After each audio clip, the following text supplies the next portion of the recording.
Hello दोस्तों, नमस्कार। मैं आज फिर से हाजिर हूं आपके अपने YouTube चैनल जनरल स्टडी पर। दोस्तों, जैसा कि हम लोगों ने पिछली क्लास में डिस्कस किया था फीचर्स ऑफ इंडियन कॉन्स्टिट्यूशन के बारे में, उसके अलावा हमने जाना सोर्स ऑफ इंडियन कॉन्स्टिट्यूशन। आज हम जानेंगे कुछ नेशनल सिंबल के बारे में, मतलब राष्ट्रीय प्रतीक के बारे में। तो दोस्तों, आप लोगों को पता भी होगा कि राष्ट्रीय प्रतीक कौन कौन से हैं, लेकिन हम एग्जाम पॉइंट ऑफ व्यू से जो इंपॉर्टेंट है उसको हम पढ़ेंगे कि क्या क्या क्वेश्चन आते हैं और किस टाइप के आते हैं। तो उस टाइप से मतलब राष्ट्रीय प्रतीकों को पढ़ेंगे। ठीक है, तो आप हेडिंग डालिएगा राष्ट्रीय प्रतीक।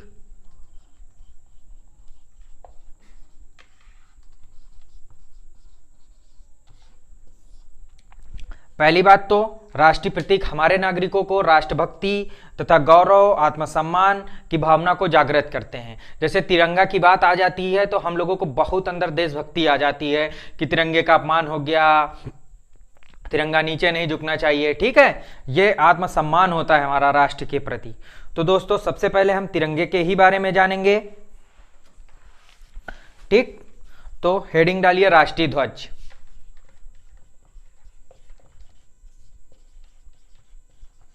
राष्ट्रीय ध्वज अपना कौन सा है? तिरंगा। इसमें कौन कौन से कलर हैं सबको पता होगा। ठीक है, लेकिन हम इसमें जानेंगे ये कब अपनाया गया। ठीक है, ये अपनाया गया 22 जुलाई 1947। ऐसे सब पॉइंट करके लिखिएगा, 22 जुलाई 1947 को अपनाया गया।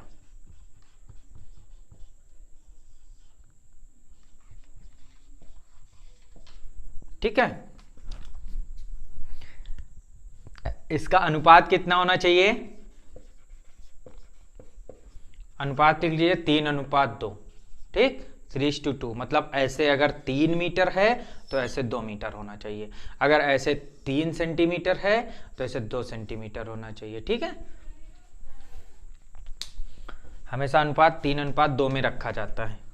उसके बाद इसमें कौन कौन से कलर होते हैं सबको पता होगा कि ऊपर केसरिया होता है,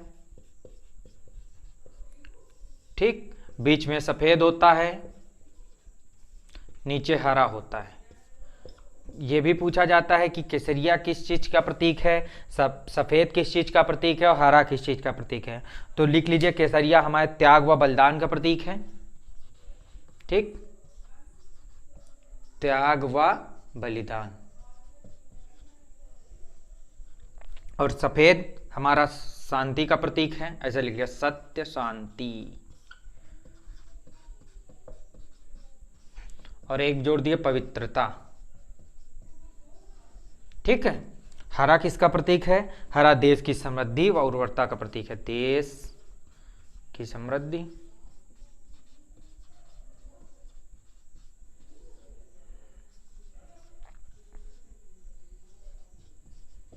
व उर्वरता का प्रतीक है। और इसी में बीच में एक चक्र होता है, कौन से कलर का होता है? ठीक है, चक्र, ऐसे चक्र 24 तीली, सबको पता होगा। ठीक, 24 तीली और गहरे नीले कलर की, गहरे नीले रंग की। इसका मतलब होता है 24x7 आवर्स एक्टिव। ठीक है, मतलब एक्टिव रहने का प्रतीक है ये। ठीक, हमने राष्ट्रीय ध्वज के बारे में जान लिया। तिरंगा 22 जुलाई 1947 को अपनाया गया। अनुपात 3:2 का इसका अनुपात होता है। 3 कलर होते हैं, केसरिया, सफेद, हरा, और चक्र गहरे नीले रंग का होता है जिसमें 24 तीलियां होती हैं। ठीक है, अब हम बात करेंगे राष्ट्रगान के बारे में। सबको पता होगा कि अपने देश का राष्ट्रगान कौन सा है। अब हम बात करेंगे राष्ट्रगान के बारे में। दोस्तों, क्लास पूरी देखिएगा और यकीन मानिए कुछ नई बातें जरूर सीखने को मिलेंगी। मानते हैं आपको पता होगा राष्ट्रगान, राष्ट्रगीत, ये सब, राष्ट्रीय पशु, राष्ट्रीय पक्षी, लेकिन कुछ ऐसी बातें बताई जाएंगी जो आपको नहीं पता होगा और एग्जाम के पॉइंट ऑफ व्यू से रिलेवेंट है। ठीक है, तो राष्ट्रगान, पहली बात तो इसको कब अपनाया गया? पहली बात तो राष्ट्रगान है क्या आपने कहा, सबको पता होगा, जन गण मन अधिनायक जय। ठीक है, उसके बाद कब अपनाया गया? 24 जनवरी 1950 को अपनाया गया। और किसने अपनाया? तो वही संविधान सभा। ठीक है, संविधान सभा चल रही है, वही संविधान सभा 24 जनवरी 1950 को अपनाया। उसके बाद और क्या पढ़ना है इसके बारे में? लिखा किसने इसको? राष्ट्र का जन गण मन लिखा किसने? सबको पता होगा, रविन्द्रनाथ टैगोर।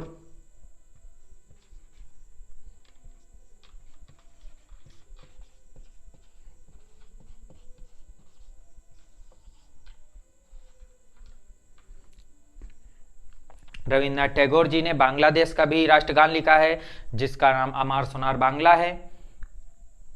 उसके बाद इनको एशिया का प्रथम नोबेल शांति का नोबेल पुरस्कार मिला था, रविन्द्रनाथ टैगोर जी को, राष्ट्रगान में। इतना इंपॉर्टेंट है।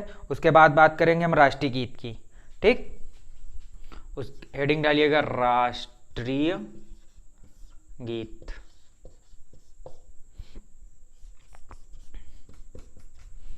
राष्ट्रीय गीत कौन सा है अपना? राष्ट्रीय गीत है अपना वंदे मातरम। जहां तक मुझे पता है सबको पता होगा ये। ठीक, वंदे मातरम। और ये किसने लिखा? पहली बात तो कब अपनाया गया? यह भी 24 जनवरी 1950 को अपनाया गया। 24 जनवरी 1950 को।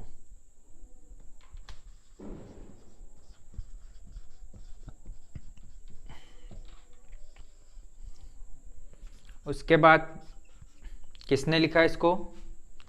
लेखक डाल दीजिए, लेखक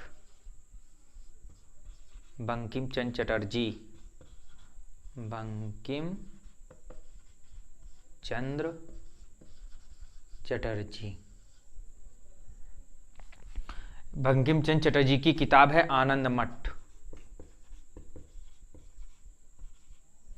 आनंद मठ नामक उपन्यास से।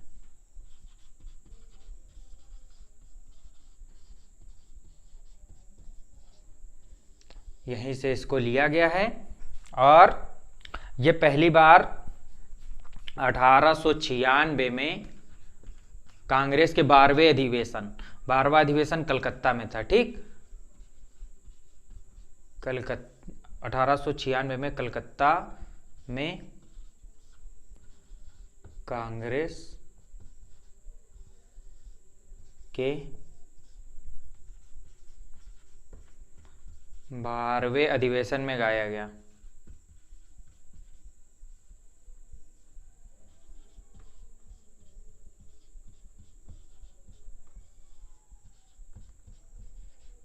कैमरामैन आ रहा है यहाँ पे?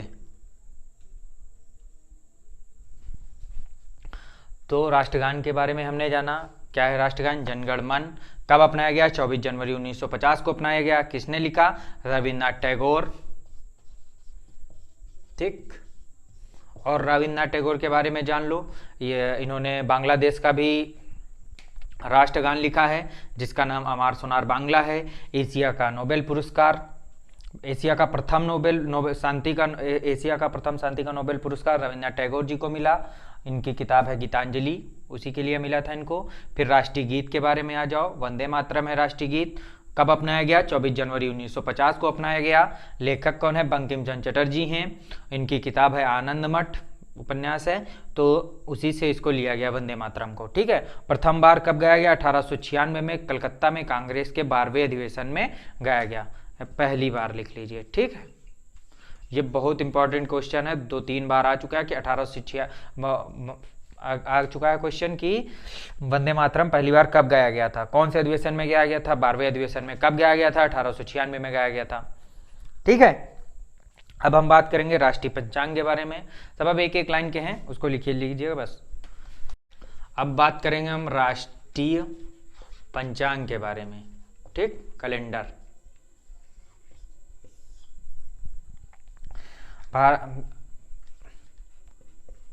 भारत का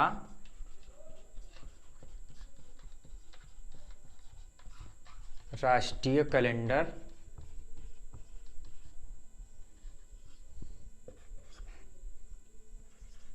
शक संवत पर आधारित, शक संवत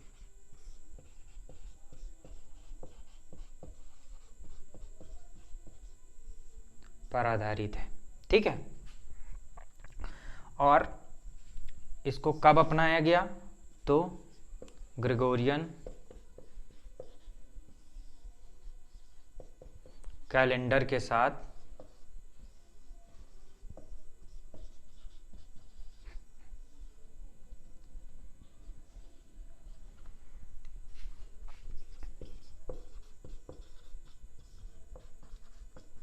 22 मार्च 1957 को अपनाया गया।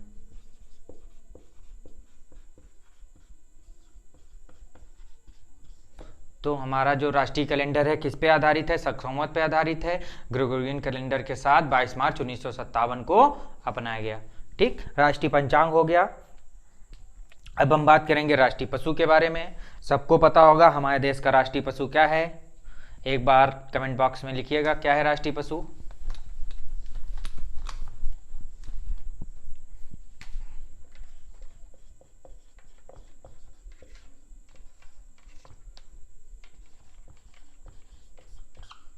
राष्ट्रीय पशु है हमारा बाघ।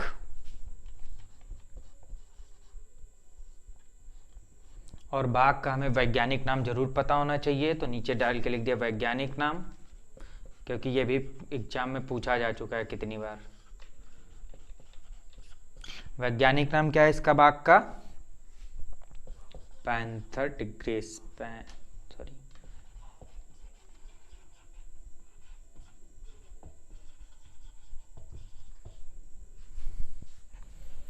ठीक। और कब अपनाया गया,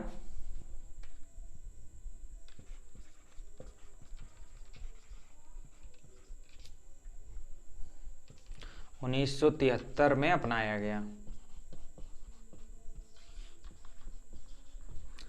अच्छा एक बात बताओ, जब 1973 में अपनाया गया तो क्या 1973 के पहले हम लोगों का राष्ट्रीय पशु कोई नहीं था? था। कौन था? पहले था शेर, ठीक। पहले शेर था, उसके बाद 1973 में प्रोजेक्ट टाइगर आया, उसी के बाद बाघ, मतलब बाघ को राष्ट्रीय पशु घोषित कर दिया गया, ठीक। अब हम बात करेंगे राष्ट्रीय पक्षी के बारे में। तो राष्ट्रीय पक्षी सबको पता होगा, कौन कौन है राष्ट्रीय पक्षी, हमारा मोर। और मोर का वैज्ञानिक नाम लिख लीजिए,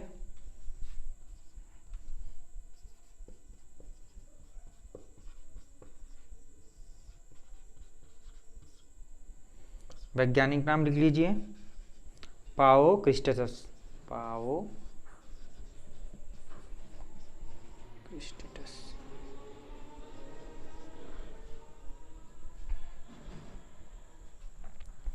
ठीक। और ये कब अपनाया गया, तो 1963।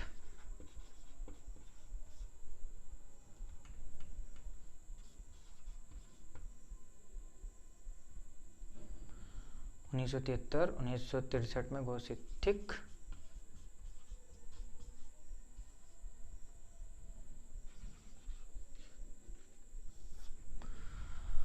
तो हमने राष्ट्रीय पशु के बारे में जाना, बाघ है, वैज्ञानिक नाम इसका पैंथर टिग्रिस है, 1973 में अपनाया गया, मतलब इसको घोषित किया गया कि राष्ट्रीय पशु बाघ होगा। 1963 में पक्षी मोर घोषित किया गया, ठीक है। उसके बाद हम बात करेंगे अब राष्ट्रीय नदी के बारे में। सबको पता होगा अपने देश की राष्ट्रीय नदी क्या है, राष्ट्रीय नदी अपनी गंगा।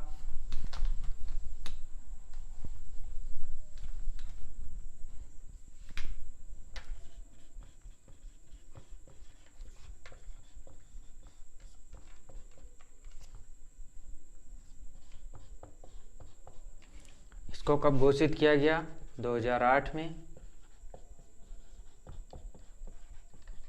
मनमोहन जी की सरकार थी, उन्हीं के अध्यक्षता में घोषित किया गया। उसके बाद हम बात करेंगे राष्ट्रीय विरासत पशु, राष्ट्रीय विरासत पशु। ये क्या है, एशियाई हाथी।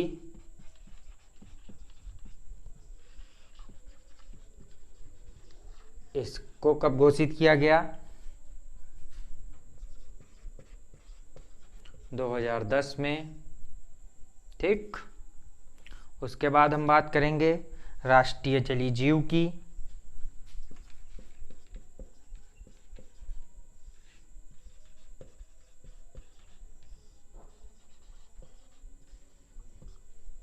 यह है गंगेटिक डॉल्फिन, यह गंगा डॉल्फिन।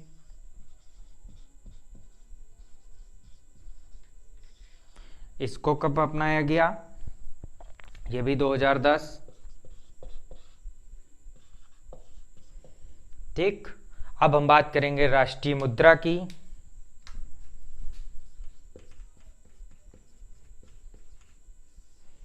राष्ट्रीय मुद्रा तो सबको पता होगा, रुपया है। ठीक, रुपये का चिन्ह जो है वो भी 2010 में लिया गया। ऐसे करके रुपए का चिन्ह होता है ना, ये राष्ट्रीय चिन्ह है मुद्रा का। इसको 2010 में अपनाया गया और इसके जो डिजाइनर थे उनका नाम लिख लीजिए, ऐसे करके लिख लिया डिजाइनर। डिजाइनर थे डी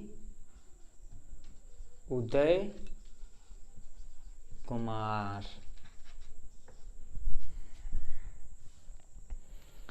ठीक है, तो सबसे पहले हमने जाना राष्ट्रीय ध्वज के बारे में, फिर राष्ट्रगान के बारे में। और हाँ, राष्ट्रगान के एक और महत्वपूर्ण बात लिख लीजिए, लेकिन उसको समझ लीजिए। इतना नोट कर लिया? ओके। राष्ट्रगान में एक दो बातें और लिख लीजिए। कितने सेकंड में गाया जाता है? 52 सेकंड में।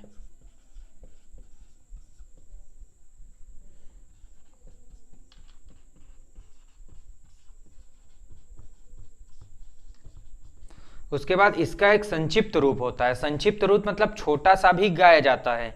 ये कुछ अवसर ऐसे होते हैं जिसको इसको संक्षिप्त रूप से भी गाया जा सकता है। इसमें संक्षिप्त रूप में सिर्फ पहली लाइन,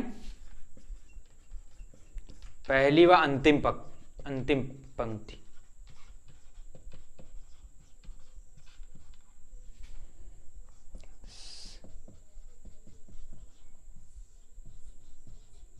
संक्षिप्त रूप से ऐसे करके लिए कुछ अवसरों पर। ये बहुत लोगों को नहीं पता होगा। ठीक है, शॉर्ट रूप से भी गाया जाता है हमारा राष्ट्रीय गान, और जिसमें सिर्फ क्या होता है, पहली लाइन होती है और अंतिम लाइन होती है। पहली लाइन है और अंतिम लाइन है, और इसकी समय अवधि क्या होती है? 20 सेकेंड।